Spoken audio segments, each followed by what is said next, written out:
के किनारे टूटी फूटी झोपड़ी में रानी अपनी बीमार माँ के पास बैठी थी। सुबह की पहली किरण खिड़की से अंदर आ रही थी, लेकिन उस घर में उजाला नहीं था। गरीबी की काली छाया हर कोने में फैली हुई थी। माँ, दवाई का समय हो गया है, ये लो, पानी के साथ खा लो। बेटी, तू बहुत मेहनत करती है, मैं तेरे लिए बोझ बन गई हूँ। माँ, ऐसा मत कहो, तुम मेरी ताकत हो। मैं लाला जी की दुकान पर जा रही हूँ, शाम को जल्दी आऊंगी। रानी ने घर से निकलकर लाला जी की दुकान की ओर चल पड़ी। लाला जी की मुख्य दुकान गांव के बीचों बीच थी। लाला जी काउंटर पर बैठा पैसे गिन रहा था। उसकी आंखों में लालच और चेहरे पर क्रूरता। रानी, आज फिर देर से आई? क्या समझती है तू खुद को? मेरे यहाँ काम करना है तो टाइम पर आया कर। माफ कर दो लाला जी, माँ बहुत बीमार थी।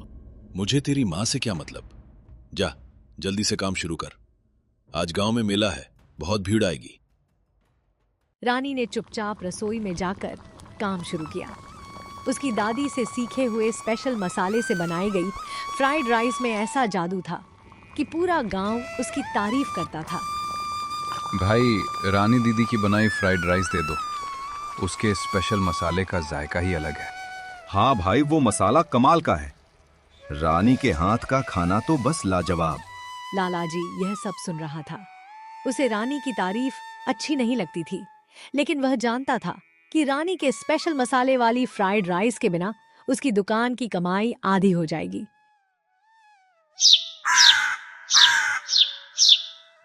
एक दिन रानी की माँ की तबीयत अचानक बिगड़ गई।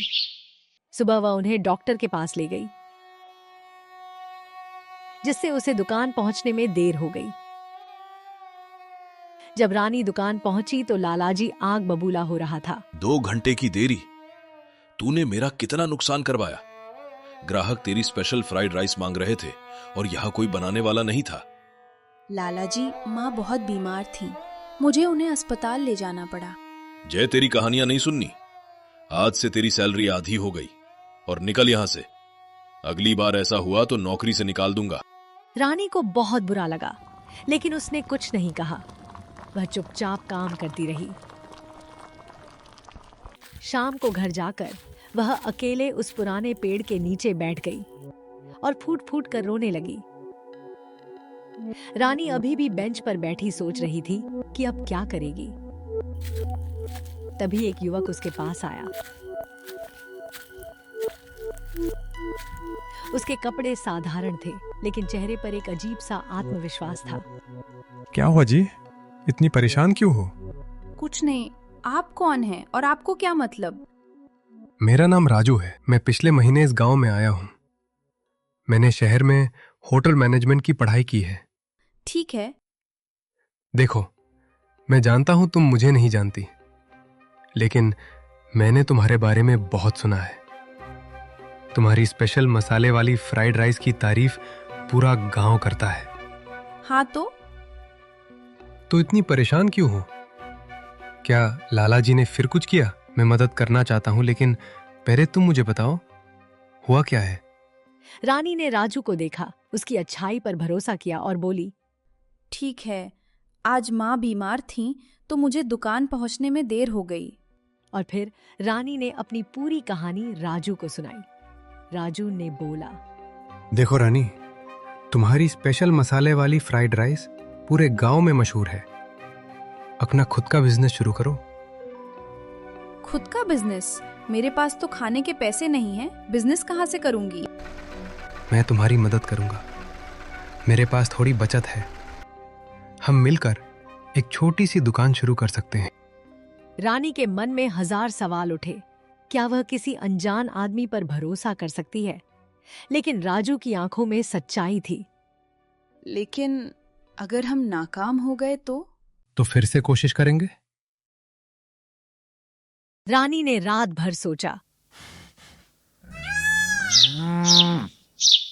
अगली सुबह उसने अपनी माँ से बात की।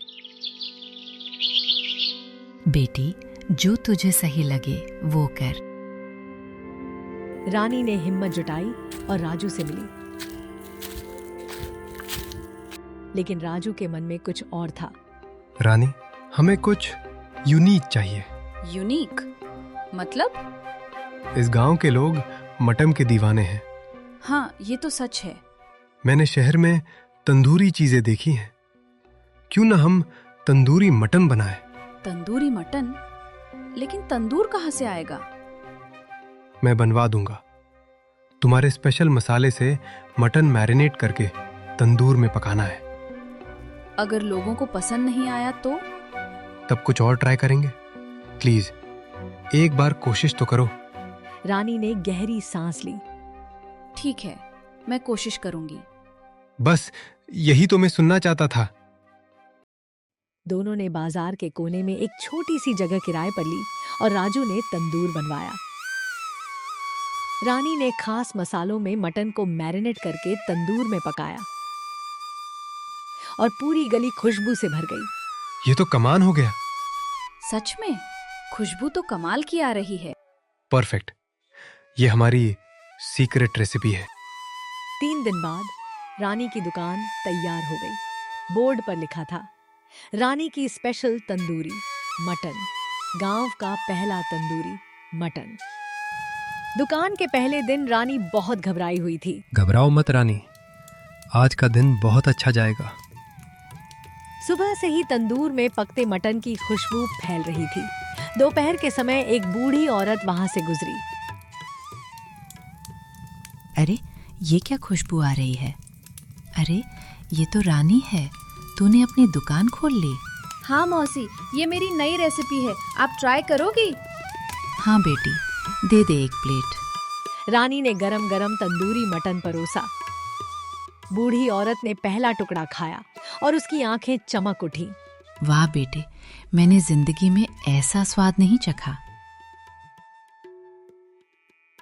सुनो सब लोग, रानी ने तंदूरी मटन बनाया है। 5 मिनट में 10 लोग आ गए। आधे घंटे में लाइन लग गई। वाह रानी दीदी, तंदूरी मटन का यूनिक आइडिया। अब तो मैं रोज यहाँ आऊंगा।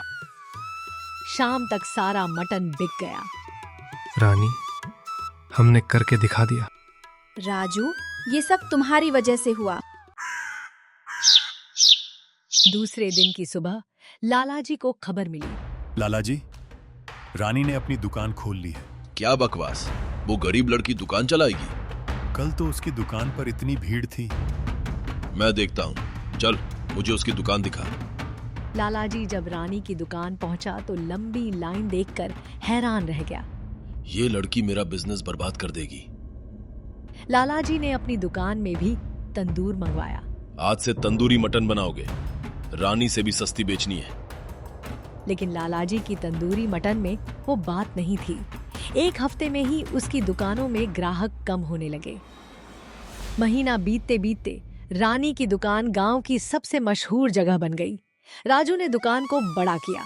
रानी, हमें एक और तंदूर चाहिए। मैं सपने में भी नहीं सोच सकती थी कि हमारा तंदूरी मटन लोगों को इतना पसंद आएगा। रानी ने अपनी पहली कमाई से माँ की बेहतर दवाइयाँ खरीदी। 1 साल बीत गया और रानी और राजू की दोस्ती प्यार में बदल गई। पूरे गांव की मौजूदगी में दोनों ने शादी कर ली।